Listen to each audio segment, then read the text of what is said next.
தெரியாது, ஊரும் தெரியாது, ஒன்றுமே தெரியாது, எதுவுமே தெரியாது. நான் மட்டும் ஒரு ஆளாக தான் வந்தேன். இன்னைக்கு எவ்வளவோ அடி, எவ்வளவோ பிரச்சனை எல்லாம் மாறி நம்ம மீட்டு எல்லாம் இறங்கி மேலே ஏறி மனசா விடாம எவ்வளோ மேலே ஏறி வந்துட்டு இருக்கிறேன். எவ்வளோ பிரச்சனை தான் பார்த்துக்கிறாங்க.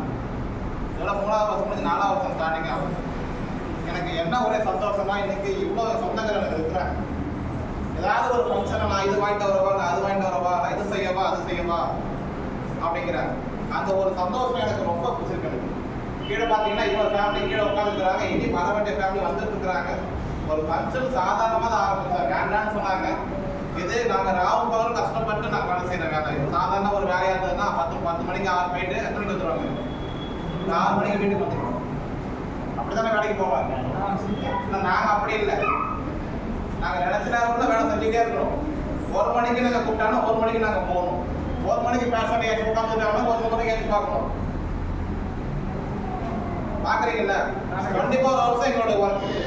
நான் மட்டும் இல்லை, பசங்களும் சரி, எல்லாருமே சரி, நீங்கள் கொடுக்குற அந்த ஒரு சம்பளத்துக்காக தான் நாங்கள் வேலை செய்யல.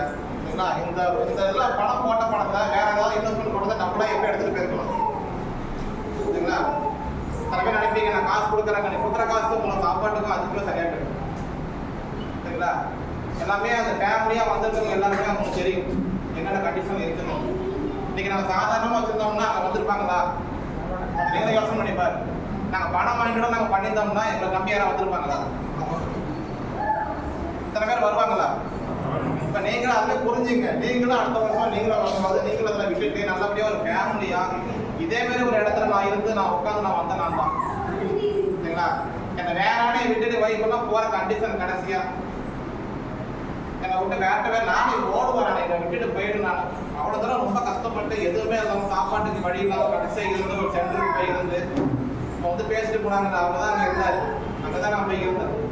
அங்கே போய் இருந்து கொஞ்சம் கொஞ்சமாக தான் நான் இது பண்ணி டெவலப் பண்ணி இந்த ஒரு 7-8 வருஷத்தில் இவ்வளோ ஷார்ட் தான் இங்கே வந்து பேசணும்னு எனக்கு ஒரு கடவுள் தான் எனக்கு எல்லாமே. இதெல்லாம் என்ன காரணம்னா எனக்கு வந்து இந்த குடியை நான் விட்டத்தால தான். சரிங்களா? குடியை விட்டத்தால தான் இவ்வளோ பேர் என்னை நம்பியிருக்கிறாங்க. சரிங்களா? நான் இந்த ஊருக்கு வரும்போது இந்த அம்மாவை பேசினாங்களே, அவங்க தான் வந்து ஃபர்ஸ்ட் நான் பார்த்தாங்க. அவங்க வீட்டில் தான் ஃபஸ்ட்டு போய் நான் வந்து பேசினேன். அவங்க தான் இதை ஸ்டார்ட் பண்ணுங்க. இது யாருக்காக ஆரம்பிக்கப்பட்டதுன்னா அவங்களுக்காக மட்டும் ஆரம்பிக்கப்பட்டது. சரிங்களா? அதுக்கப்புறம் அது வந்து வர என்ன பண்ணுச்சு அப்படி டெவலப் ஆகிடுச்சு. இப்போ நான் எதுக்கு போனாலும் நம்மளை விடுறதில்லை. உங்கள் வீட்டுக்கு ஃபாலோ பண்ணி நீங்கள் எதாவது திரும்ப தவறு பண்ணாலும் திரும்ப அதை கொண்டு வந்து உங்கள் சார்பும் நான் உங்கள் வீட்டில் பேசி உங்களுக்கு லாங் லைஃப் வரைக்கும் கொண்டு போயிட்டு இருக்கிறேன். நீங்கள் வெளியில் போய் நீங்கள் சம்பாதிச்சு எனக்கு கொடுக்கணும்னு அவசியம் இல்லை. நேராக கொடுக்க போறீங்களா? நான் உங்கள்கிட்ட பணம் காசு கேட்க போகிறேன்னா நீங்கள் நான் முன்னே கேட்குறதா உங்கள் லைஃப்பில் நீங்கள் நல்லபடியாக இருக்கணும். அவ்வளோதான். அதுக்கு காரணம் அந்த குடி. இந்த குடியை நீங்கள் விட்டுட்டீங்கன்னா நல்லபடியாக அந்த லைஃப் நல்லா ஸ்டார்ட் ஆகி போகலாம். சரிங்களா? எனக்கு இரவு முதல்ல எவ்வளோ கஷ்டப்பட்டு எனக்கு எல்லாம் வேலை பார்த்தது. எனக்கு கவரி, பவுனேஷன், அப்புறம் அது மட்டும் இல்லாமல் உங்கள்கிட்ட தொண்டை பொருள் கத்தி, உங்கள் ஃபேமிலி வீட்லேயும் கத்தி, பூர்ணிமா, உதயா, இப்போ நர்ஸு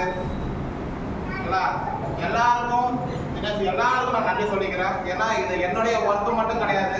எல்லாரும் சேர்ந்து எல்லாம் சேர்ந்து ஒரு ஒத்துழைப்பு சரிங்களா? இன்னைக்கு இந்த லட்சம் சென்றால இன்னைக்கு எவ்வளவோ குடும்பம் இன்னைக்கு வாழ்ந்துட்டு இருக்குது. கொஞ்சம் யோசிச்சு பாருங்க. எவ்வளோ ஃபேமிலிஸ் வந்துட்டு தான் இருக்கிறாங்க, எவ்வளோ குடும்பம் வாழ்ந்துட்டு தான் இருக்குது. கொஞ்சம் நீங்க யோசிச்சு பாருங்க. இன்னும் அடுத்த கடத்துக்கு போனால் உங்க கையில தான் இருக்குது. சரிங்களா?